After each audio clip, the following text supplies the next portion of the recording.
Captain Vex stood on the bridge of the Crimson Talon, his red eyes scanning the star charts displayed on the main screen. The massive warship cut through space like a blade through water, its dark hull covered in scars from 100 battles. Each mark told a story of conquest, of another world brought under the heel of the Keth Empire. "Captain," called out Drac, the ship's tactical officer. His voice carried the excitement of a predator who had found fresh prey. "We're picking up a distress signal." Vex turned toward his subordinate, a cruel smile spreading across his scaled face. The Keth had been hunting in this sector for 3 weeks without finding anything worth their time. Most species in this part of the galaxy had learned to avoid areas where Keth ships patrolled. The smart ones fled at the first sign of their approach. The foolish ones became slaves or corpses. "What kind of signal?" Vex asked, moving closer to the tactical station. Drac's clawed fingers danced across his control panel, bringing up the sensor data. "It's coming from a single ship, about 2 light hours from our current position. The signal is weak and using old transmission methods, very primitive." The bridge crew perked up at this news. Primitive meant easy prey. Easy prey meant quick profits and minimal risk. After weeks of empty space, they were all eager for some action. "Show me," Vex commanded. The main screen changed to display the detected vessel. It appeared to be a cargo ship of some kind, roughly cylindrical in shape with a battered hull that had seen better days. The ship was moving slowly through space, broadcasting its distress call on several different frequencies. "Analysis?" Vex asked his science officer, a thin Keth named Rix. Rix studied his readings carefully before responding. "The ship appears to be damaged, Captain. I'm detecting fluctuations in their power systems and what looks like a hull breach near the cargo section. Their engines are running at maybe 60% capacity. Crew complement? Hard to tell with their primitive shielding, but I estimate no more than 50 beings aboard, possibly fewer." Vex nodded with satisfaction. 50 crew members meant 50 potential slaves to sell in the markets of the inner worlds. The cargo might contain valuable resources or technology. Even if it didn't, the ship itself could be stripped for parts. "What about escort?" he asked. "Any other ships in the area?" Drac shook his head. "Nothing on sensors, Captain. They appear to be completely alone." This was almost too good to be true. A damaged ship with a small crew, no escorts, and broadcasting. Their location for anyone to hear. Vex had seen desperate captains make foolish decisions before, but this seemed especially stupid. "Could be a trap," warned Beck, the ship's security chief. He was older than the rest of the crew and had survived more battles by being cautious. Sometimes merchant ships travel in groups but spread out to avoid detection. Vex considered this possibility. The Keth had encountered such tactics before, usually employed by species who had learned to fear them. But the sensor readings showed no other ships within several light hours of their position. "Even if it is a trap," Vex said finally. "What could a primitive cargo ship do against the Crimson Talon? We've destroyed entire fleets. One damaged freighter poses no threat to us." The Crimson Talon was indeed a formidable vessel. Nearly a kilometer long, it carried enough firepower to level a small city. Its plasma cannons could punch through the strongest shields, while its void torpedoes could crack a planet's crust. The ship had been the flagship of Admiral Cax before Vex had killed him in single combat, and claimed the vessel as his own. "Set course for the distress signal," Vex ordered. "Maximum speed." The ship's engines roared to life, propelling the massive warship toward its target. Around the bridge, the crew began preparing for the hunt. Weapons were charged, boarding pods were loaded, and slave collars were counted and recounted. "How long until we reach them?" Vex asked. "At current speed, approximately 4 hours," replied the navigator. 4 hours to plan their attack. Vex settled into his command chair and began considering his options. They could disable the ship's engines and board it, taking the crew alive for the slave markets, or they could simply destroy it and salvage what remained. The choice would depend on what they found when they arrived. "Captain," Drac called out, interrupting his thoughts, "I'm getting some unusual readings from the target vessel." "What kind of readings?" "Their power signature is strange. It's not matching any known ship design in our database, and there's something else." Drac paused, frowning at his instruments. They're not running away. Vex raised an eyebrow. What do you mean? Most ships, when they send out a distress call, either try to find somewhere to hide, or at least attempt evasive maneuvers when they detect an approaching vessel. But this ship is maintaining its current course and speed. They're not even trying to avoid us. Maybe their navigation systems are damaged too, suggested Rix. Maybe, Drac replied, but he didn't sound convinced. Vex stood up and walked to the main view screen. In the distance, barely visible as a speck of light, was their target. Something about the situation felt wrong, but he couldn't put his finger on what it was. Are they responding to our approach? He asked. No, Captain. They haven't changed course, speed, or communication patterns since we started heading toward them. This was definitely unusual behavior. Most species, even the primitive ones, had enough sense to be afraid when a Keth warship approached. The smart ones surrendered immediately. The stupid ones tried to run or fight, but this ship was doing neither. Maybe they don't know who we are, suggested Beck. Vex laughed at this idea. Everyone in this sector knows about the Keth Empire. Our reputation has spread to every inhabited world within 50 light years. Then maybe they've given up, said Rix. Some species prefer death to slavery.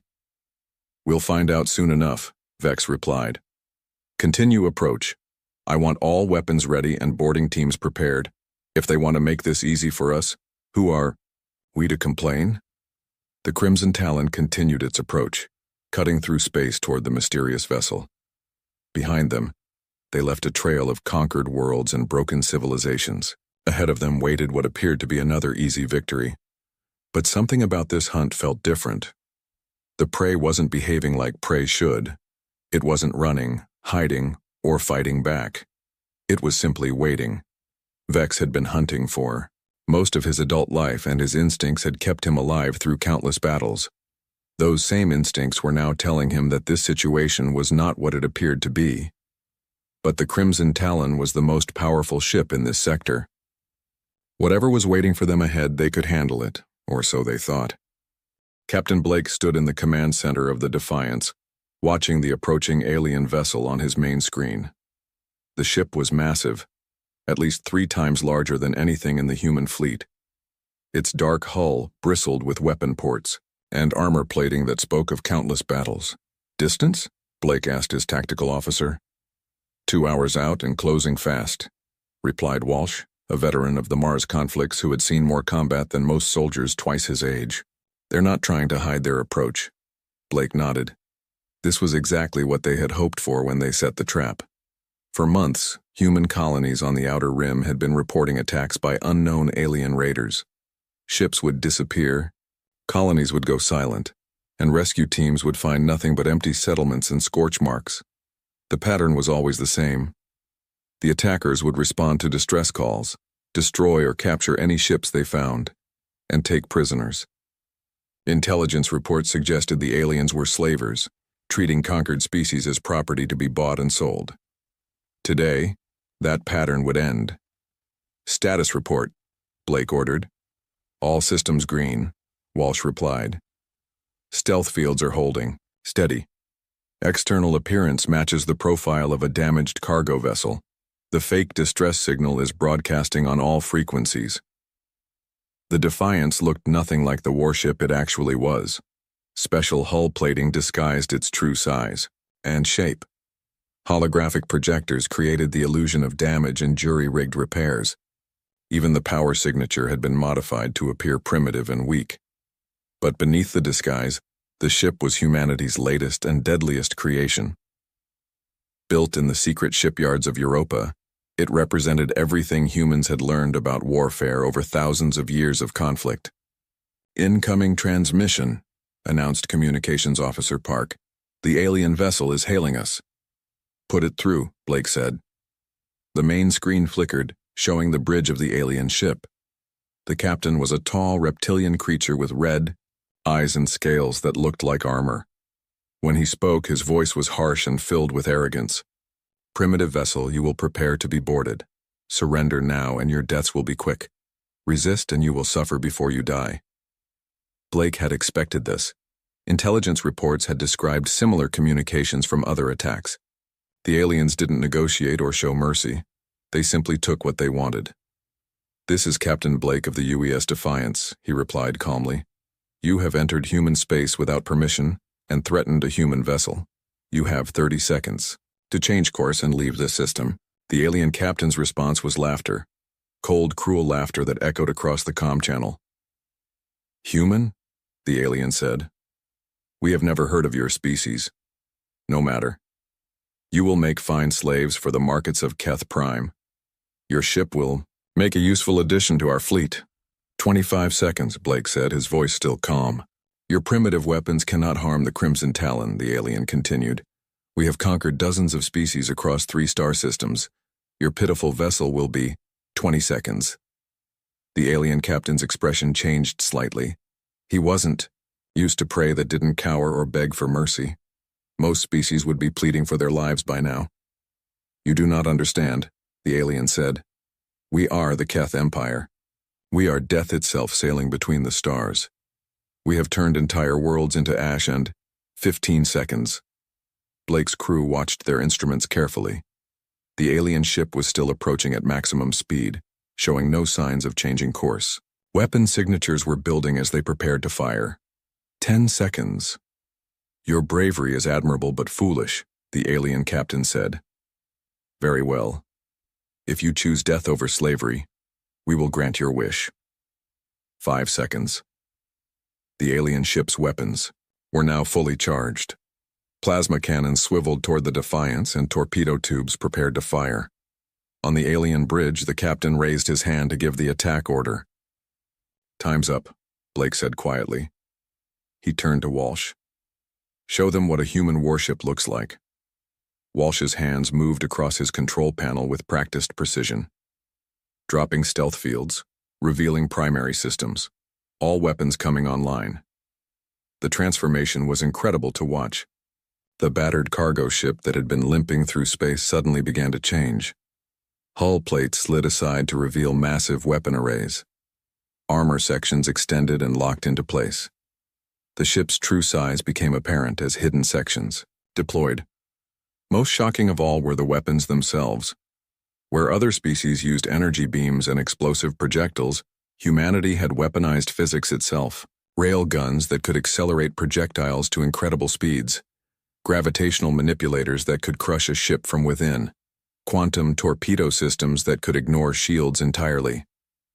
On the alien bridge, alarms began blaring. Sensors that had showed a primitive cargo ship now registered a vessel unlike anything in their databases. Weapon signatures appeared that their computers couldn't identify or classify. "Impossible," the alien captain whispered, staring at his screens. "What kind of ship is this?" Blake's voice came through the comm system, still perfectly calm. "This is the UES Defiance, a human warship. You were warned to leave. You chose to stay." "Fire!" the alien captain screamed to his crew. "All weapons fire!" Plasma beams and energy torpedoes streaked toward the human ship. They struck the Defiance's shields and simply disappeared. Absorbed by barrier technology the aliens had never seen before. "Our turn," Blake said to Walsh. The first demonstration was gentle by human standards. A single gravitational pulse struck the alien ship's engine section. The effect was immediate and precise. Their engines shut down completely, but the hull remained intact. The massive warship that had been charging toward them suddenly found itself drifting helplessly in space. "What did you do?" the alien captain demanded. "Our engines are offline, but I detect no damage to the hull." "That was a gravitational distortion pulse," Blake explained, as if giving a lecture to students. "It disrupts the quantum field that powers your engines. The effect is temporary but complete. Your ship is now dead in space." The alien crew frantically worked at their stations, trying to restore power. Nothing they did had any effect. Their engines were simply gone, shut down, by technology they couldn't understand. "This is impossible," the alien captain said. "No species has such weapons." "You said you've conquered dozens of species," Blake replied. "Did any of them spend their entire evolutionary history fighting wars against themselves? Did any of them Develop nuclear weapons before they achieved spaceflight? Did any of them nearly destroy their own planet multiple times before they learned to work together? The alien captain had no answer. Humans did, Blake continued. We've been perfecting the art of warfare for thousands of years, not against alien invaders or monsters from space, but against other humans. We've learned to kill efficiently, precisely, and completely. A second weapon fired from the Defiance. This time, a quantum torpedo phased through the alien ship's shields, as if they weren't there, and disabled their primary weapon array. Again, no hull damage, no casualties, just surgical precision that left their enemies helpless. Every weapon on this ship was designed by a species that considers war a science. Blake said, "We've had practice." Captain Vex stared at his screens in complete disbelief. The readings made no sense. His ship's computer systems were struggling to process what they were seeing, throwing up error messages and warnings faster than his crew could read them. Status. Report, he barked at his officers. Drax's hand shook as he worked at his station. Engines are completely offline, Captain. I'm showing 0 power to the drive systems, but there's no damage to any components. It's as if the engines simply forgot how to work. Weapons? Vex demanded. Primary array is down, replied Beck from his security station. Whatever hit us passed right through our shields like they weren't there. But again, no physical damage. The weapons are intact, they just won't respond to commands. Vex had never encountered anything like this in 20 years of conquest. When the Keth attacked, they destroyed things. Completely. Violently. The idea of disabling systems without causing damage was foreign to their way of thinking. Sir, Rix called out. From his science station, his voice filled with fear. I'm detecting more weapons systems on the human ship. Many more. The main screen updated to show a tactical analysis of the enemy vessel. What they saw defied everything they understood about space combat. The human ship wasn't just armed. It was a floating arsenal of technologies the Keth had never imagined. Those readings can't be correct, Vex said. Run the scan again. I've run it 3 times, Captain. The results are the same. That ship has at least 40 different weapon systems, and I can't identify what half of them do. While alien civilizations built bigger guns and stronger shields, humans had taken a completely different approach. They had weaponized forces that most species barely understood existed. Look at this, Rix continued, his voice getting higher with panic. They have something called gravitational manipulation arrays. And here, quantum field disruptors. What does that even mean? Vex studied the display. Each weapon system had a name that told him nothing about what it actually did. Kinetic, acceleration chambers, electromagnetic pulse generators, molecular bond destabilizers. The list went on and on. Sir, Drac interrupted. The human captain is hailing us again. Put him through, Vex ordered. Blake's calm face appeared on the screen. Behind him, his crew worked quietly at their stations, showing none of the panic that filled the Kith bridge. I hope you're beginning to understand your situation, Blake said. Your ship is now completely helpless. Your engines are offline, your weapons are disabled, and your shields are useless against our technology. What do you want? Vex asked. He had never been in this position before. Completely at the mercy of an enemy. I want you to learn, Blake replied. Your species has been attacking human colonies for months, taking our people as slaves, destroying our ships. Today, that ends. You cannot stop the Keth Empire with one ship, Vex said, trying to sound more confident than he felt. Blake smiled. It wasn't a pleasant expression. One ship is all we need for this demonstration. Computer, display weapon inventory. The screen split to show a list of the Defiance's weapon systems. There were dozens of them, each with a name that sounded more terrifying than the last. The gravitational pulse you experienced was from our GP7 distortion cannon, Blake explained. It creates a localized gravity field that disrupts the quantum foam your engines use for faster-than-light travel. Very precise, completely reversible, and impossible to defend against. Vex's science officer was frantically taking notes, trying to understand what he was hearing. The quantum torpedo that disabled your weapons uses phase shift technology to exist in multiple dimensions simultaneously. It can pass through any known shield or armor and disable specific systems without harming the crew. Impossible, Vex whispered. Nothing is impossible if you understand the underlying physics, Blake continued. Humans have spent centuries studying the fundamental forces of the universe, not to explore or understand, but to find new ways to kill each other. The human captain gestured to someone off-screen. Show them the kinetic accelerator. A new weapon system came online aboard the Defiance. This one Vex could see, a long barrel that extended from the ship's hull and began to glow with contained energy. This fires tungsten rods at 12% of light speed, Blake explained. At that velocity, a projectile the size of your thumb could crack a moon. We typically use telephone pole-sized rounds. The weapon fired, not at the Crimson Talon, but at a small asteroid floating nearby. The tungsten rod struck the space rock and simply erased it from existence. One moment it was there, the next it was a cloud of rapidly expanding dust. Vex's crew fell silent. They had never seen destruction so complete and effortless. That was a small round, Blake added. We have much larger ones. Why are you showing us this? Vex asked. His voice had lost all traces of arrogance.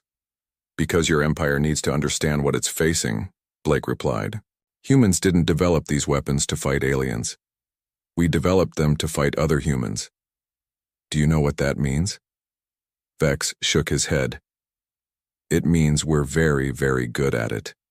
Humans have been at war with themselves for our entire history. We've had practice with every form of combat you can imagine and several you can't. Blake gestured again, and another weapon system activated. This one looked like a collection of spinning rings around a central core. Electromagnetic pulse generator, Blake said. It can fry every electronic system on your ship while leaving the hull intact. Very useful for taking prisoners. The weapon charged but didn't fire. The threat was clear enough. Or perhaps you'd prefer the molecular destabilizer. Blake continued. It breaks the bonds between atoms. Your ship would simply fall apart at the molecular level. Takes about 30 seconds for complete dissolution. Vex felt something he had never experienced before in combat. Helplessness. His ship, which had been the terror of 3 star systems, was completely outmatched by technologies he couldn't even comprehend. How is this possible, he asked. Your ship appeared primitive. Your technology seemed basic. Camouflage, Blake replied. Another thing humans are very good at. We've learned that sometimes the best weapon is the one your enemy doesn't see coming. The tactical display updated again, showing even more weapon systems coming online. Each one represented a different approach to destruction, a different way of killing that the Keth had never encountered. Your species fights like animals, Blake continued. All teeth and claws and brute force. Humans fight like humans. We use our brains. We plan. We adapt. We innovate. Vex looked around his bridge at his terrified crew. These were warriors who had never known defeat, soldiers who had conquered entire worlds. Now they cowered before weapons they couldn't understand wielded by a species they had never heard of. What happens now? Vex asked quietly. Blake's expression grew serious. Now you learn what mercy looks like when it comes from the most dangerous predator in the galaxy. Captain Blake watched the alien ship drift helplessly in space. He could see the fear in the enemy captain's eyes through the communication link. It was a look he had seen before, the moment when a predator realized it had become prey. Kjarn. Crew is probably wondering why you're still alive, Blake said calmly. Most species would have destroyed your ship by now. Humans are different. Vex's hands gripped the arms of his command chair. His claws left deep scratches in the metal. What do you want from us? I want you to understand something very important, Blake replied. This isn't about revenge or conquest, this is about sending a message. Blake turned to Walsh. Target their communication array. Surgical strike only. Aye, Captain, Walsh responded. His fingers moved across the control panel with practiced ease. Kinetic projectile loaded, micro round selected. The weapon fired with barely a whisper. A tungsten projectile no larger than a marble struck the Crimson Talon's main communication dish with perfect precision. The dish simply vanished in a puff of metal vapor, leaving the surrounding hull completely untouched. Communication systems, offline, Drac reported from his station, his voice shaking. But there's no other damage. How did they target something so small from this distance? Vex stared at his tactical display. The human ship was still over 1,000 kilometers away, yet they had hit a target no bigger than a dinner table. The precision was impossible by Keth standards. Humans have been shooting at each other for thousands of years, Blake explained over the still-functioning internal comm system. We've gotten very good at hitting exactly what we aim for. Blake nodded to Walsh again. Now their sensor array, same precision. Another micro-round fired. This time it struck the ship's primary sensor cluster, destroying the delicate instruments. While leaving the housing intact, the Crimson Talon was now blind as well as mute. Sensors are down, reported Rix, panic creeping into his voice. Captain, we can't see anything beyond visual range. We're completely cut off. You're beginning to understand, Blake's voice continued through their internal speakers.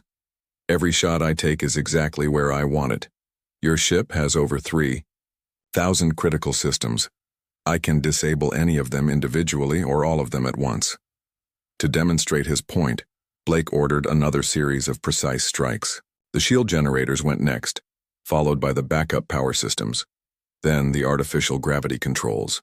Each shot hit its target with surgical accuracy, leaving the crew unharmed but their ship increasingly helpless. Vex watched his ship die piece by piece. Systems that had functioned perfectly for decades simply stopped working. But there were no explosions, no hull breaches, no casualties. The humans were dismantling the Crimson Talon like a mechanic taking apart an engine. This is impossible, Vex whispered. No one can fight like this. Captain, Beck called out from his security station. I'm reading massive power fluctuations from the human ship. They're charging something big. On the main screen, the Defiance began to change again. New weapon systems emerged from hidden compartments. Energy readings spiked to levels that made the Keth instrument scream warnings. That would be our main gravitational cannon, Blake explained. It can create a black hole the size of a marble that lasts for exactly 3 seconds. Long enough to crush your ship into a ball of compressed metal, but not long enough to affect local spacetime. The weapon charged with a deep humming sound that somehow carried through the vacuum of space. Every Keth on the bridge felt their scales prickle with primitive fear. Or perhaps you'd prefer our quantum shredder, Blake continued. It breaks down matter at the subatomic level. Very thorough, very final. Another weapon system came online. This one looked like a crystal array that pulsed with inner light. Wait, Vex said desperately. What do you want? Name your terms. Blake paused. The weapons remained charged but didn't fire.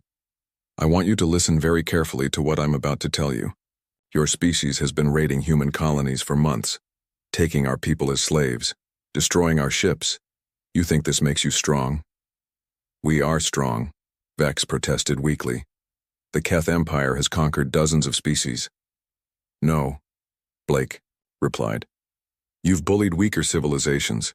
You've never fought anyone who could fight back effectively. Today you learn the difference. Blake gestured to his tactical officer. Show them the fleet. The Defiance's sensors revealed what had been hidden until now. Dozens of ships materialized around the Crimson Talon, emerging from stealth fields that had made them completely invisible. They were all human vessels, all armed with the same impossible weapons. 37 ships, Blake announced, each one capable of destroying your vessel in seconds. This entire encounter has been observed and recorded by the human fleet. Vex felt his heart sink. They weren't facing one strange ship with impossible weapons. They were surrounded by an entire fleet of them. But here's what's going to happen, Blake continued. Nothing. Nothing? Vex repeated, confused. That's right, nothing. I'm not going to destroy your ship. I'm not going to kill your crew. I'm not even going to take you prisoner. Vex stared at the screen in disbelief. Why? Because dead enemies can't deliver messages, Blake replied. And I have a very important message for your empire. Blake stood up from his command chair and walked closer to the screen. When he spoke, his voice carried the weight of absolute authority. Listen carefully, Captain Vex of the Keth Empire. You will return to your homeworlds. You will tell your leaders exactly what happened here. You will explain that humanity is now active in this galaxy. Blake paused to let his words sink in. Any species that approaches us in peace will be welcomed as friends and trading partners. We have much to offer to those who choose cooperation over conquest. The human captain's expression grew cold. But any species that comes to us with thoughts of slavery or conquest will discover why humans are the most dangerous thing that ever crawled out of any gravity well in the universe. Blake turned to Walsh. Restore their engines and basic systems. Give them enough power to reach home. Sir, are you sure about this? Walsh asked. They could report our positions to their fleet. That's exactly what I want them to do, Blake replied.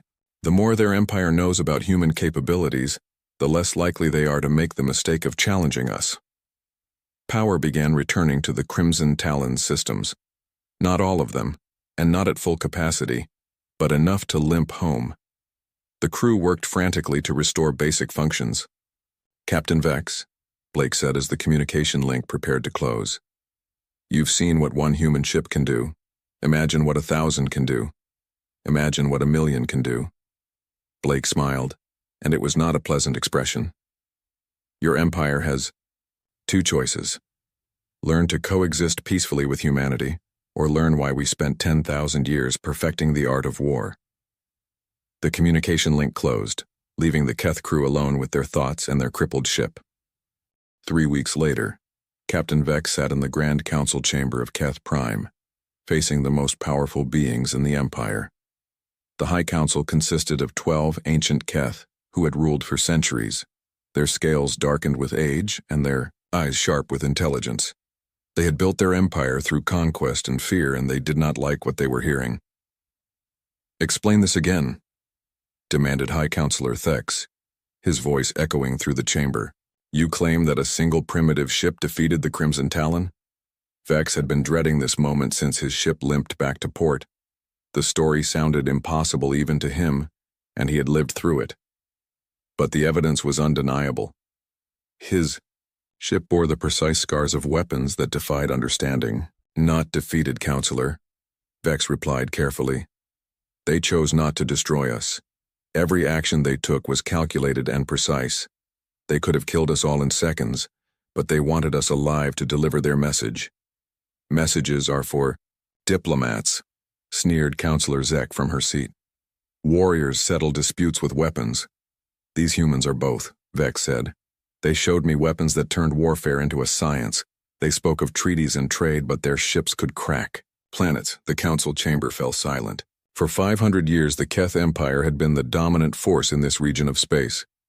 They had never encountered a species that combined advanced technology with strategic thinking. Show us the recordings, ordered High Counselor Thex. Vex activated the holographic display in the center of the chamber. The images from his ship's sensors played out in 3 dimensions, showing the human vessel's transformation from apparent cargo ship to advanced warship.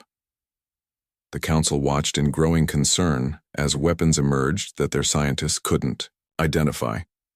Pause there, commanded Counselor Vach, pointing at the display. What is that weapon system? They called it a gravitational cannon, Vex replied. It can create artificial black holes, small ones but powerful enough to crush any ship. Several council members exchanged worried glances. The Keth had mastered plasma weapons and energy shields, but gravitational manipulation was beyond their understanding. Continue, Thex ordered. The recording showed the precise strikes that disabled the Crimson Talon systems one by one. Each shot hit exactly where the humans intended, causing no unnecessary damage but leaving critical systems completely inoperative. Impossible precision, muttered Counselor Rix. No species can target that accurately at such range. The human captain explained it, Vex said. They have been fighting wars for thousands of years, not against aliens, but against other humans. They have perfected warfare through constant practice. This statement caused an uproar in the chamber. The Keth had always assumed that their aggressive nature made them superior warriors. The idea that another species could be more violent was disturbing. What about their fleet strength? Asked Counselor Dex. Vex activated another part of the recording, showing the moment when 37 human ships materialized around his vessel. The council watched in stunned silence as ship after ship emerged from what had appeared to be empty space. Stealth technology, Vex explained. They can hide entire fleets from our sensors. We never knew they were there until they chose to reveal themselves. High Counselor Thex leaned forward in his chair. What was their message? Vex straightened and recited the words that had been burned into his memory. Any species that approaches humanity in peace will be welcomed. Any species that comes with conquest in mind will discover why humans are the most dangerous predator in the galaxy. The chamber erupted in angry voices. Some council members called for immediate war. Others demanded more information. A few suggested caution, which was unusual for the typically aggressive Keth leadership. Silence, Vex commanded. The chamber fell quiet. Captain Vex, in your professional opinion, could the Keth Empire defeat these humans in open warfare? Vex had been dreading this question. He thought of the weapons he had seen, the casual way the humans had disabled his ship, the terrifying precision of their attacks. No, Counselor, he said quietly. I do not believe we could. This admission sent shockwaves through the council. The Keth Empire had never encountered a foe they couldn't eventually defeat through superior numbers or more aggressive tactics. Explain, Thex demanded. Their technology is beyond ours, Vex replied. But more than that, their approach to warfare is completely different. We fight with emotion and aggression. They fight with cold calculation and perfect precision. Every weapon they showed me was designed for a specific purpose. Every action they took served a strategic goal. Vex paused, remembering the human captain's calm demeanor throughout the encounter. They think differently than we do, he continued. When we see an enemy, we want to destroy them completely. When they see an enemy, they consider all possible outcomes and choose the most effective response. Sometimes that means destruction. Sometimes it means sending a message. Counselor Zek leaned forward. Are you suggesting the Keth Empire should bow to these humans? I'm suggesting we should be very careful about how we proceed, Vex replied. They offered us a choice, peace or war. Based on what I saw, peace would be much better for our continued survival. The council debated for hours. Some members wanted to mass the entire Imperial fleet and attack human space immediately. Others argued for caution and further reconnaissance. A few even suggested accepting the human offer of peaceful contact. Finally, High Counselor Thex called for order. The council will consider all options. Captain Vex, you will remain available for further questioning. Your ship will be examined by our best scientists. As the council session ended, Vex walked through the corridors of the Imperial Palace with a heavy heart. He had served the Keth Empire his entire adult life, believing in their superiority and their destiny to rule the galaxy. Now that certainty was gone, the humans had shattered more than his ship's systems. They had broken the foundation of everything the Keth believed about themselves. For centuries, the Empire had been the apex predator in their region of space. Now they had met something that made them look like scavengers by comparison. Vex thought about Captain Blake's final words. Learn to coexist peacefully with humanity, or learn why we spent 10,000 years perfecting the art of war. The choice seemed obvious to him, but he knew the council would struggle with it. The Keth had built their identity around being conquerors. Accepting that another species was more dangerous would require them to completely rethink who they were. 3 days later, the council's decision was announced. The Keth Empire would send diplomatic envoys to human space, officially requesting peaceful contact and trade negotiations. It was the first time in 500 years that the Keth had chosen diplomacy over warfare. The age of easy conquest was over. The humans had seen to that. As Vex prepared his ship for the diplomatic mission, he wondered what other surprises humanity might have in store for the galaxy. If this was how they treated aggressive neighbors, how would they deal with species that came in friendship? He was curious to find out, but not curious enough to test their patience again. The galaxy had new apex predators, and they spoke softly while carrying very big sticks.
The great void of space lit up as another planet's defense systems failed. From the command deck of his massive warship, Overlord Krell watched with cold eyes as the blue-green world's orbital platforms crumbled under his fleet's gravitational weapons. He did not smile. There was no satisfaction in crushing bugs. "Another victory, Overlord," said his second-in-command. "That makes the 47th system this cycle." Krell merely nodded. The Variant Dominion had conquered thousands of star systems over centuries without facing any real challenge. Their pattern was simple: arrive, demand surrender, show their power, then take over.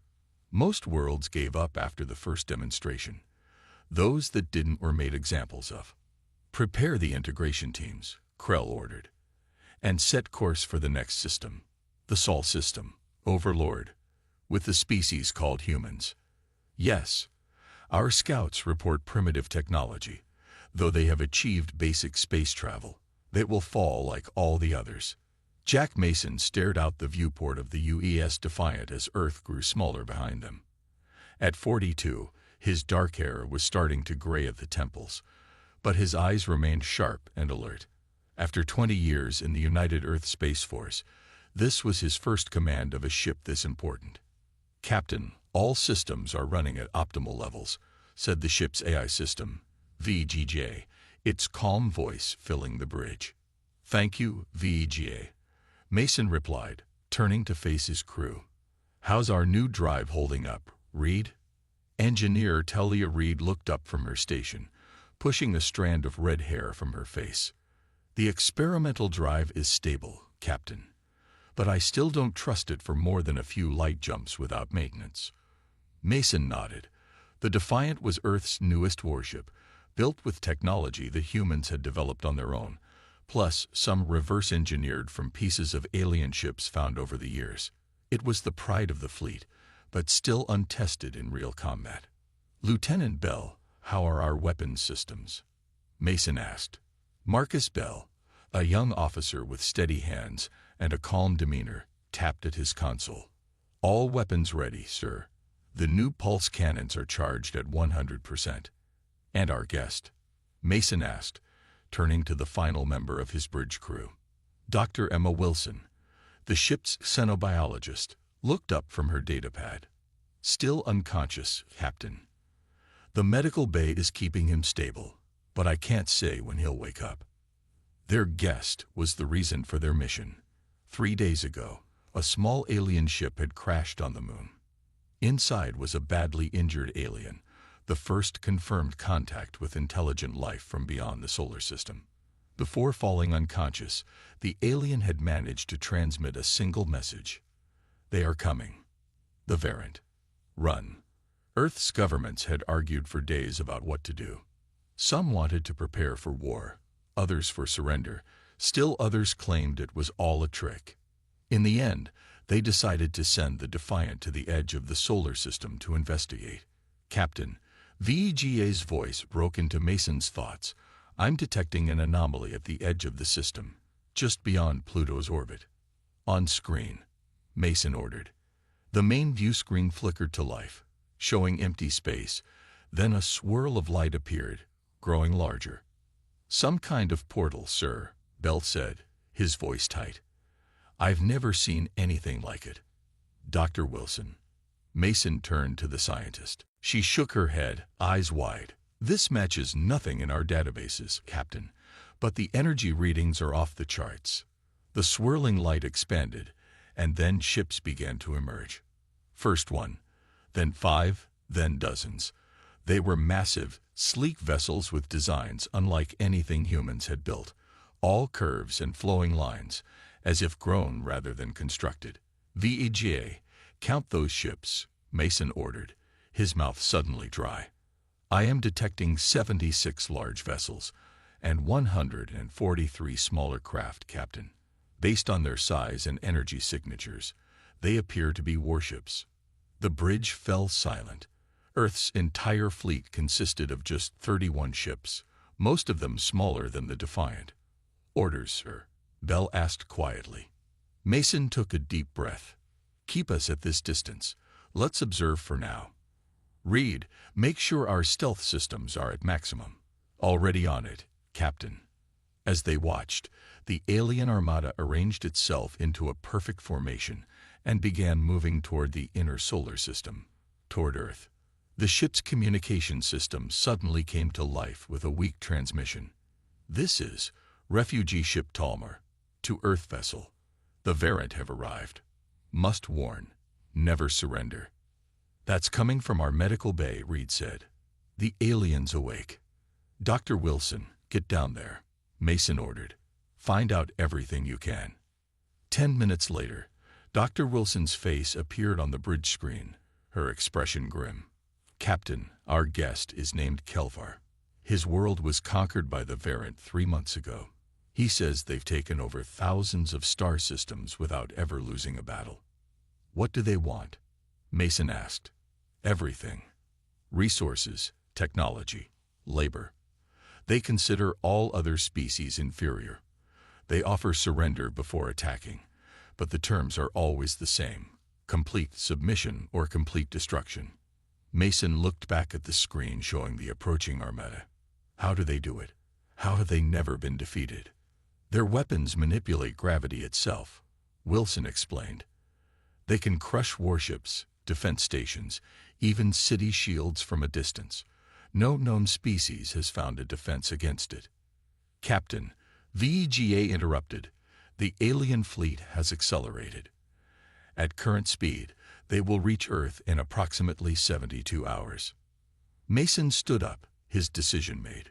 We're returning to Earth immediately. The governments need to know what we're facing. As the Defiant turned back toward Earth, Mason looked again at the alien armada. Humanity had faced many challenges in its history, but nothing like this. How could Earth possibly stand against an enemy that had conquered galaxies without effort? Then he looked at his crew, Reed with her brilliant engineering mind, Bell with his steady tactical skills, Wilson with her scientific curiosity, and VEGA with its lightning-fast calculations. Maybe, just maybe, humans had something the other conquered species didn't. VEGA, send a message to Earth Command, Mason said. Tell them we're coming home with critical information and to prepare for the fight of our lives. As the Defiant raced back toward Earth, the unstoppable tide of the Variant Dominion followed behind them, unaware that this small blue planet might be different from all the others they had conquered. The emergency meeting room of Earth's United Defense Council was filled with raised voices and fear. On the main screen, the images of the Variant fleet that the Defiant had captured played on a loop. 76 massive warships against Earth's small fleet of 31. We should surrender immediately, shouted the representative from the Asian Alliance. You heard Captain Mason's report. These aliens have never been defeated and become slaves, countered the North American leader. We've never bowed to tyrants before. Captain Jack Mason stood silent at the back of the room, watching the argument go back and forth. Next to him, Engineer Reed fidgeted with a small device in her hands. A nervous habit. They're missing the point, she whispered to Mason. It doesn't matter if we fight or surrender. The Variant will take what they want either way. The Council's head admiral finally raised her hand for silence. Captain Mason, you've heard the alien refugees' story. What do you recommend? All eyes turned to him. Mason stepped forward, feeling the weight of humanity's future on his shoulders. We need more information, he said firmly.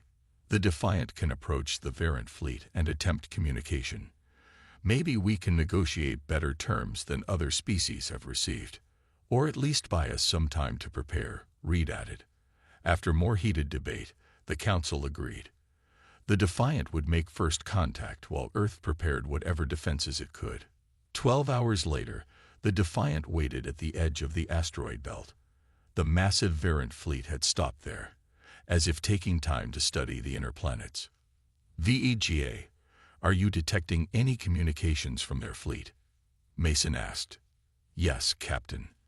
They are broadcasting on all frequencies in a language I don't recognize. However, I am detecting universal translation patterns. I believe they are attempting to communicate. Open a channel, Mason ordered. Let's introduce ourselves. The main screen lit up, showing an alien face. The variant looked vaguely reptilian, with gray-blue skin and large yellow eyes. Multiple small tentacles framed its face like a beard. "I am Overlord Krell of the Variant Dominion," the alien said in perfect English, its voice deep and emotionless. "You will surrender your planet and all resources to us immediately." Mason stood tall. "I am Captain Jack Mason of the United Earth Space Force. We wish to discuss terms that would benefit both our species." The alien's yellow eyes narrowed. "There are no terms, human. There is only surrender or destruction. You have 24 of your Earth hours to decide." Before Mason could respond, the transmission ended. "Well, that went well," said Lieutenant Bell from his tactical station, his voice heavy with sarcasm. Dr. Wilson studied her datapad. "This matches exactly what Kelvar told us. They make the same demand to every species." Mason turned to Reed. "What do you think, engineer? Any weaknesses you can spot in their ships?" Reed shook her head. "Not from this distance. We need to get closer." Mason nodded. "Then that's what we'll do." The Defiant moved quietly toward the massive Variant command ship. They were using every stealth technology they had, hoping to gather information without being detected. "Captain," VGA said suddenly, "a group of Variant ships is breaking formation and heading toward Jupiter's moon Europa." "Follow them," Mason ordered. "But keep your distance." They watched as 5 Variant ships approached Europa, where a small human research station housed 30 scientists. The station had been warned and evacuated, but its automated systems were still running. "What are they doing?" Dr. Wilson asked, leaning forward to see the screen better. The answer came a moment later. The lead Variant ship seemed to shimmer, and then a beam of distorted space shot toward the station. The effect was immediate and horrifying. The entire structure crumpled like paper, folding in on itself until nothing remained but twisted metal. "My God," whispered Bell. "The gravitational weapons." "VEGA, were you able to record that?" Mason asked, his voice tight. "Yes, Captain. Full sensor readings captured." "Captain," Reed shouted suddenly, "they've detected us. 3 ships are changing course, heading right for us." Mason made a quick decision. "Full power to engines. Get us out of here." The Defiant turned and accelerated away from the Variant ships. But they were gaining fast. "They're charging weapons," Bell reported. "Evasive maneuvers," Mason ordered. The ship lurched to the side just as space distorted where they had been a moment before. A second shot grazed their hull, causing the entire ship to vibrate violently. "Damage report," Mason called out. Reed studied her console. "Minor damage to the outer hull, but our shields are failing. Captain, we can't take a direct hit from those weapons." "I know," Mason said grimly. "VEGA, plot an emergency jump back to Earth." As the Defiant prepared to jump, Reed's eyes widened, staring at her readings. "Captain, I'm seeing something strange in the Variant weapon signature. There's a pattern to the gravitational distortion. It's not random." "Save that data," Mason ordered. "We'll study it when we're safe." The Defiant's experimental drive engaged, and the ship disappeared just as another Variant shot passed through the space they had occupied. Back at Earth, Mason presented the Council with the Defiant's findings. The room was silent as they watched the footage of Europa's research station being crushed. "Their power is beyond anything we have," the European representative said finally, her voice shaking. "But not beyond understanding," Reed said, stepping forward. She projected a series of complex readings. "Their weapons create a specific gravitational pattern before firing. If we could generate an opposing pattern." "You're talking about creating a counter-gravitational field?" asked the head scientist of the Council. "That's theoretically possible, but we've never been able to control gravity at that level." Reed smiled slightly. "The Defiant's experimental drive works by manipulating gravity on a small scale, if we could modify it." Mason finished her thought. we might be able to defend against their main weapon. The council exchanged looks of cautious hope. How long would these modifications take? The admiral asked. With full resources and no interruptions. 48 hours, Reed answered. But the variant gave us only 24 hours to surrender, the Asian representative pointed out. Mason's face hardened. Then I'll go back out there and buy us more time. How? Someone asked. By giving the variant something they've never encountered before, Mason replied. Resistance. As the council began to argue again, Mason pulled his core crew aside. Reed, start the modifications now. Bell, work with VEGA on tactical scenarios. Dr. Wilson, learn everything you can from Kelvar about variant biology. What are you planning, Captain? Wilson asked. Mason looked at each of them, his eyes determined. I'm planning to show the variant that they finally found a species that won't just roll over and die. As the crew of the Defiant rushed to prepare, the variant fleet moved closer to Earth, their victory seemingly assured as it had been thousands of times before. But for the first time, they were about to face something unexpected. Human determination. The clock was ticking. 23 hours had passed since the variant ultimatum, and Earth was in chaos. Some people fled to underground shelters, while others looked to the sky with weapons in hand. Most simply held their loved ones close, waiting. On the Defiant, no one had slept. Engineer Reed's hands were covered in burns and cuts as she worked furiously on the shield modifications. Captain Mason entered the engine room, carrying 2 cups of coffee. How's it coming? He asked, handing her a cup. Reed took it gratefully. The theory is solid. The variant weapons create a gravity well that crushes everything in its path. If we can generate a counterfield that inverts the gravitational wave. She pointed to a new device connected to the ship's main shield generator. Will it work? Mason asked directly. Reed gave a tired smile. Only one way to find out. The ship's intercom came alive with VGA's calm voice. Captain, the variant are moving. 3 of their ships have destroyed our Mars colony. Mason's face hardened. They're starting their show of force, just like Kelvar warned us. Earth had refused to respond to the surrender demand. Now the variant would begin destroying outer colonies one by one until Earth gave in, or was destroyed. How much longer do you need? Mason asked Reed. The modifications are finished, but this shield inverter is completely untested. VDGA ran simulations, but what did the simulations show? Mason pressed. Reed hesitated. If it works, we can repel their gravitational attacks. If it fails, the backlash could tear the Defiant apart. Mason nodded. And how many times can we use it? 3, maybe 4 times before the system burns out completely. The power requirements are enormous. Mason helped Reed to her feet. Then we'll make those 3 or 4 times count. On the bridge, Lieutenant Bell and Dr. Wilson were waiting with grim faces. The variant have destroyed the lunar mining facilities, Bell reported. Thousands dead. And they've sent another message, Wilson added. They say this is just a small demonstration of their power. Mason took his command chair. Are all systems ready? As ready as they'll ever be, Reed said from her station. VEGA, status of the shield inverter. The shield inverter is online, Captain. However, I must warn you that there is a 62% chance of critical failure upon first use. Mason took a deep breath. Noted. Set course for the variant command ship. The bridge fell silent. Finally, Bell spoke up. Sir, we're going to attack them directly. Not attack, Mason corrected. Demonstrate. The variant think we're helpless. Let's show them they're wrong.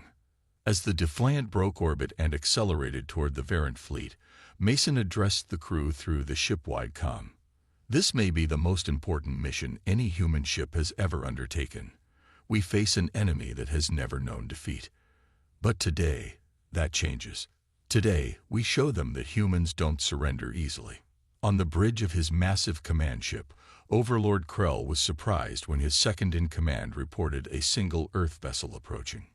"One ship?" Krell asked, his yellow eyes narrowing. "They send one ship against our fleet?" "Yes, Overlord.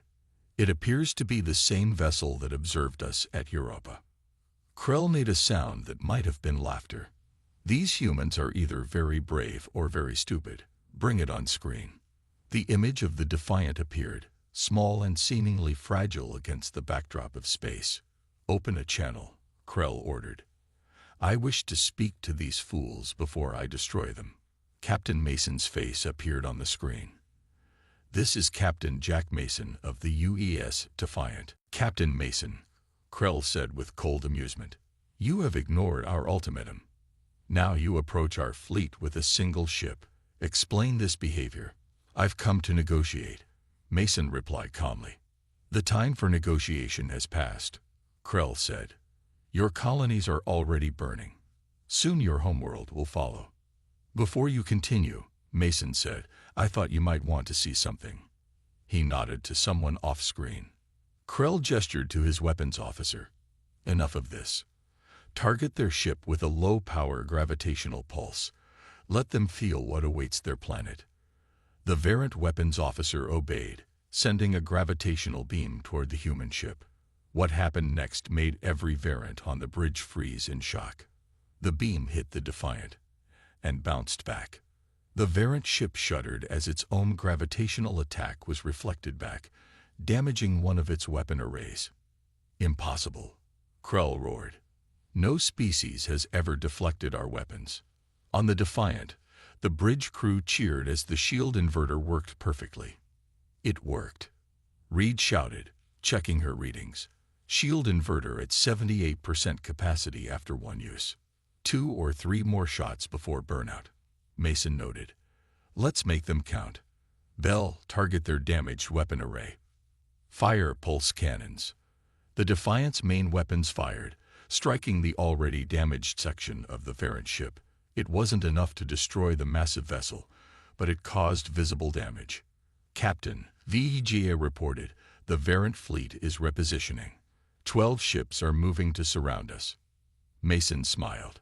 "They're taking us seriously now." "Reed, how's the inverter holding up?" "Ready for another round, but I don't know if we can handle 12 ships at once." Mason nodded. "We don't have to. We've shown what we came to show. Bell, plot an escape course." The Defiant turned and accelerated away from the Variant fleet. Behind them, Krell was ordering all ships to pursue the human vessel that had done the impossible. "They're all following us," Bell reported. "All 76 ships." "Good," Mason said. "That means they're not attacking Earth." Reed looked up from her console. "Captain, I've been thinking.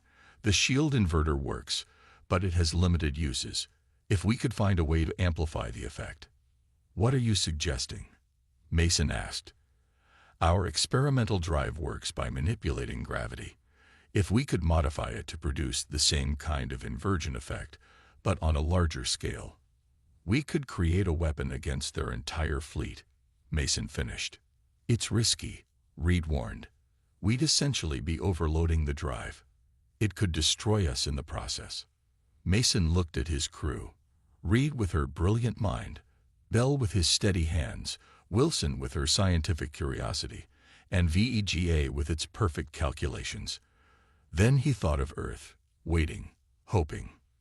"Begin the modifications," he ordered. "Let's give the Variant something they'll never forget." As the Defiant raced through space with the entire Variant fleet in pursuit, for the first time in centuries, Overlord Krell felt something he had never experienced before: doubt. These humans were different. They had done what no other species had managed. They had stood against the Variant and survived. The hunt was on, but no longer was the outcome certain. The unstoppable tide of the Variant had met its first obstacle, and that obstacle was human ingenuity. "All ships, this is Admiral Chen. Defend Earth at all costs." Earth's remaining fleet, 29 ships of various sizes, formed a defensive line between the planet and the approaching Variant armada. Against the 76 massive alien warships, they looked like toys. The Defiant raced back toward Earth, the entire Variant fleet in pursuit. Inside the engine room, Reed worked frantically to modify the experimental drive, while Mason coordinated with Earth's defenders. Admiral Chen, this is Captain Mason. We've discovered a weakness in the Variant weapons, but we need time to exploit it. How much time, Captain? Came the response. Mason looked at Reed, who held up 4 fingers. 4 hours, Admiral. There was a pause before Chen responded. We'll give you as much time as we can. But hurry, Mason. We won't last long against their weapons. Mason turned to Dr. Wilson. What have you learned from Kelvar about Variant biology? Wilson brought up a detailed scan on her tablet. The Variant have an unusual nervous system that's sensitive to certain radiation frequencies. Specifically, their command neurons can be temporarily disrupted by pulses in the delta epsilon range. Can we generate that kind of radiation? Mason asked. Not normally, Wilson answered. But if Engineer Reed's modifications work, the drive could produce a massive pulse at exactly that frequency. And what would that do to them? It wouldn't kill them, but it might temporarily disable their biological components. Most of their technology seems to be biomechanical, partly living tissue. Mason nodded. So we might be able to disable their ships without destroying them.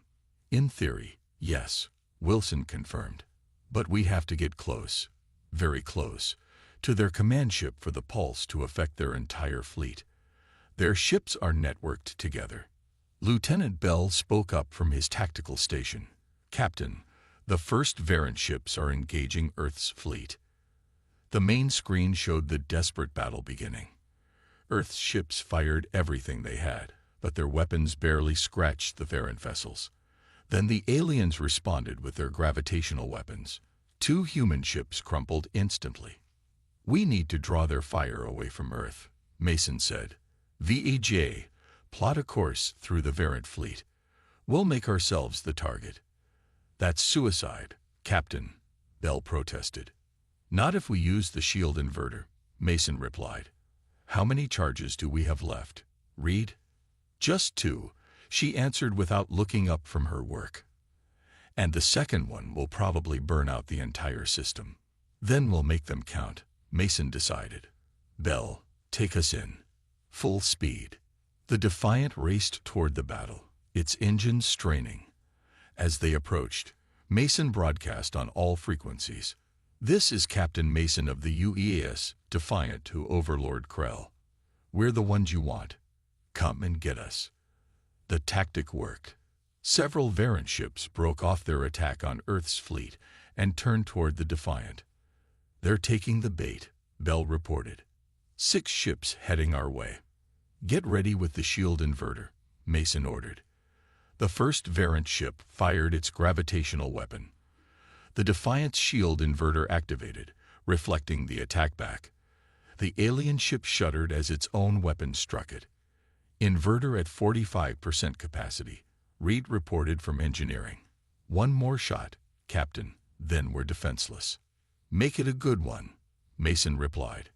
VEJ, identify the most vulnerable Variant ship and take us close. VEGA guided the Defiant toward a Variant vessel that showed signs of damage. The alien ship fired, and once again the shield inverter reflected the attack. This time, the Variant ship's hull cracked open, venting atmosphere into space. Shield inverter is completely burned out, Reed announced. But I've almost finished the drive modifications. 20 more minutes. We don't have 20 minutes, Bell warned as more Variant ships surrounded them.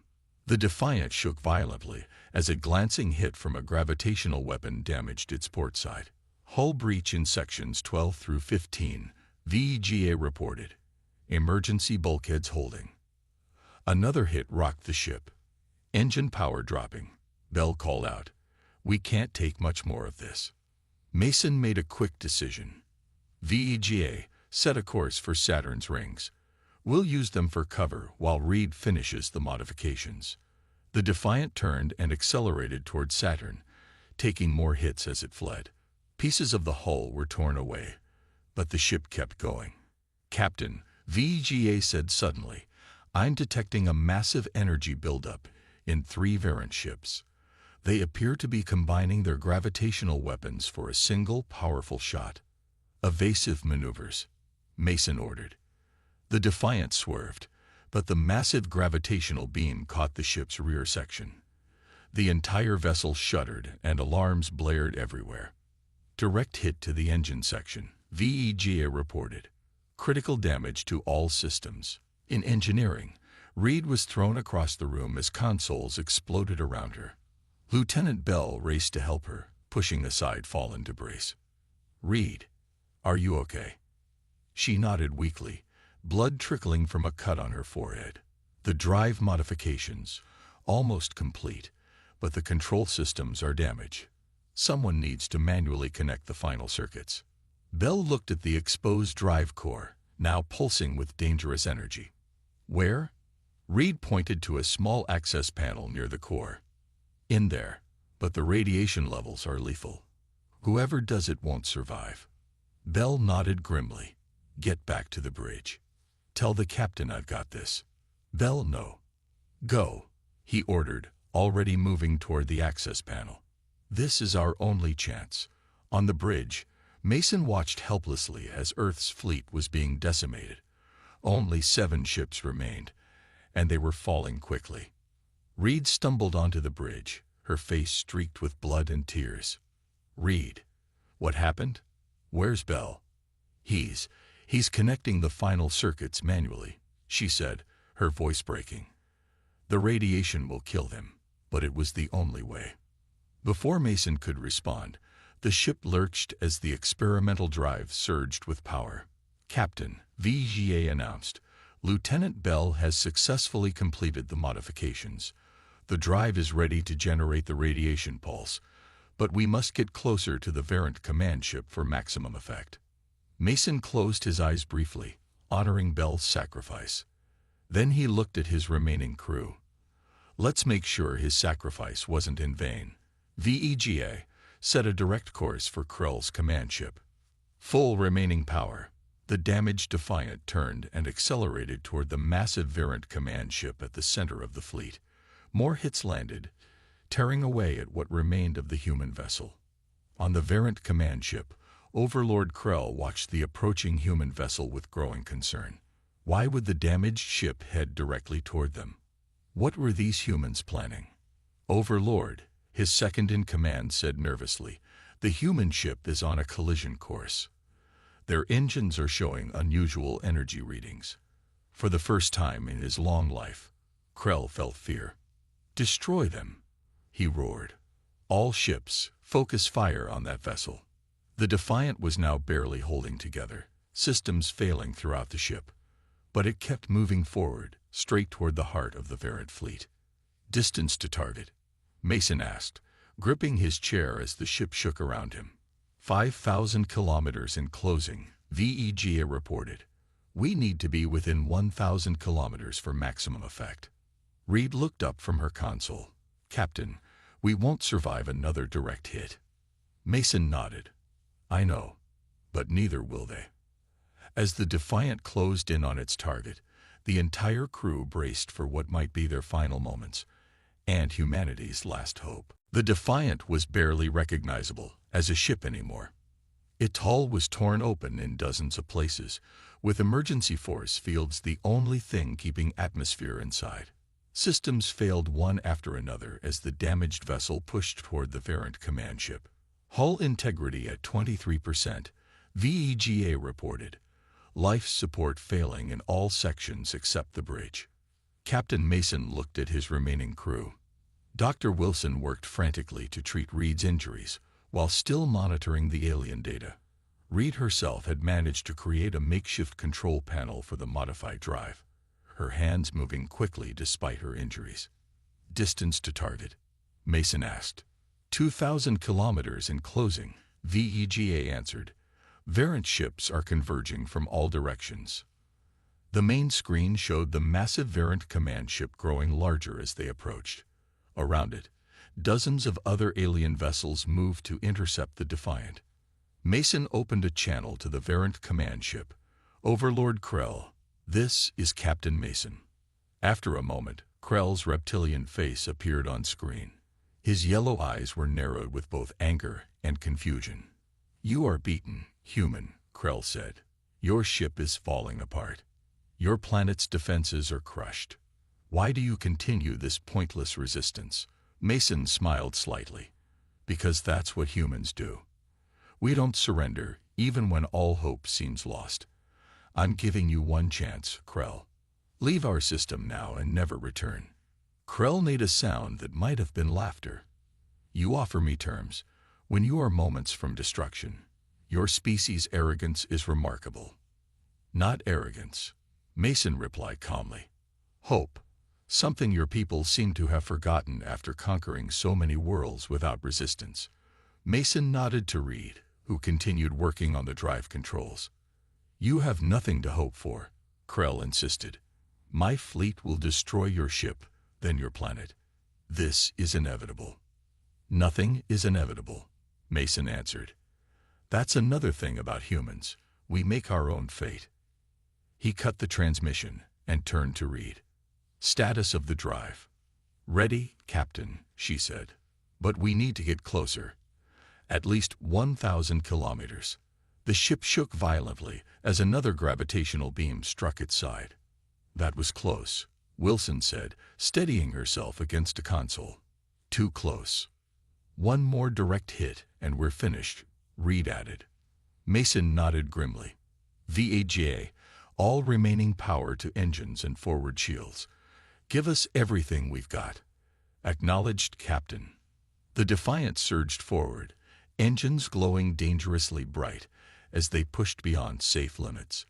More hits landed around them as the Variant ships fired continuously, but somehow the human vessel kept going.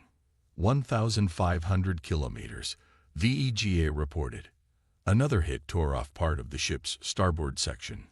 Containment fields failing in sections 3 through 7, VEGA announced. Structural integrity at 14%. 1,200 kilometers. Reed's console sparked and died. She quickly moved to another. Captain, the drive controls are failing. We may only get one chance at this. Make it count, Mason told her. 1,000 kilometers, VEGA announced. We are within optimal range. Mason took a deep breath. Reed, activate the drive. Engineer Reed's hands flew over the controls. Drive activating now. For a moment, nothing happened. Then the entire ship began to vibrate as the experimental drive core pulsed with energy. The lights flickered and died, replaced by emergency red lighting. Power levels critical, VEGA warned. Core temperature exceeding safe parameters. Is it working? Mason asked, looking at Wilson. She checked her readings. The radiation pulse is building. It's reaching the frequency that should affect their neural systems. On the main screen, they could see the Variant command ship directly ahead. Around it, the other alien ships had stopped firing, as if uncertain what was happening. Pulse reaching maximum amplitude, Reed reported, her voice trained. The drive can't take much more. The vibration throughout the ship increased until it felt like the Defiant would shake itself apart. Now, Reed, Mason ordered. Reed slammed her hand down on the final control. The experimental drive flared with blinding energy, and a wave of invisible radiation burst outward from the Defiant in all directions. The effect on the Variant ships was immediate and dramatic. Their lights flickered and went out. The massive vessels began to drift aimlessly. It's working, Wilson exclaimed. Their biomural systems are shutting down. The wave continued to spread, striking ship after ship in the Variant fleet. None were spared, all drifted powerless in space. But the cost was high. The Defiant's drive core overloaded, sending cascading failures throughout the ship. All systems failing, VEGA reported, its voice distorting. Core breach imminent. Evacuation recommended. Mason hit the ship-wide comm. All remaining crew, get to the escape pods now. Abandon ship. Reed looked up from her dead console. The pods might not get away in time. We have to try, Mason insisted, helping her to her feet. Wilson, help Reed. I'll make sure everyone else gets out. As they hurried from the bridge, Mason stopped at a control panel and entered his command codes. What are you doing? Wilson asked. Making sure our sacrifice isn't wasted, he answered. VEGA, broadcast all our data and recordings to Earth. They need to know what happened here. Broadcasting now, Captain, VEGA replied, its voice growing fainter as systems continued to fail. The three of them made their way through the dying ship, helping injured crew members to the escape pods. With each passing minute, the Defiant shuddered more violently as its core approached critical failure. Finally, they'd reached the last functioning escape pod. Only 5 crew members remained alive out of the original 30. Everyone in, Mason ordered. There's no time left. As the others climbed into the pod, Mason took one last look at his ship. The Defiant had done the impossible. It had stood against the unstoppable tide of the Variant and turned it back. The escape pod launched just as the Defiant's core finally failed. The explosion lit up space like a new star, the shockwave pushing the small pod away from the disabled Variant fleet. From the pod's small viewport, the survivors watched as Earth's remaining ships cautiously approached the drifting alien vessels. They're defenseless, Wilson observed. The pulse worked even better than we hoped. Reed nodded tiredly. Bell would have been proud. Mason said nothing, still watching the scene. After a moment, his comm unit beeped. Captain Mason, this is Admiral Chen. We're picking up your escape pod. What's the situation? The Variant fleet is disabled, Mason reported. Their biomural systems are disrupted by the radiation pulse. But it's temporary, maybe hours, maybe days. We need to secure their ships before they recover. Understood, Chen replied. Rescue teams are on their way to you now. And Captain, what you and your crew did today, there are no words. Earth stands because of you. 3 days later, Mason stood at a large window in Earth's orbital headquarters, watching as human teams worked to secure and study the Variant ships. Beside him, Reed and Wilson looked out at the same view. What happens now? Wilson asked quietly. Now we prepare, Mason answered. The Variant will return, eventually. But next time, we'll be ready. Reed nodded. And we won't be alone. Reports are coming in from throughout the galaxy. Other species that were conquered by the Variant are rising up, now that they know it's possible to fight back. Mason smiled slightly. One human ship stood strong and changed the fate of galaxies. Far beyond the edge of the solar system, the news was spreading from world to world, system to system. The unstoppable Variant had been stopped, the invincible fleet had been defeated, and it was done by a single ship from a small blue planet called Earth. The tide had turned, and humanity had led the way.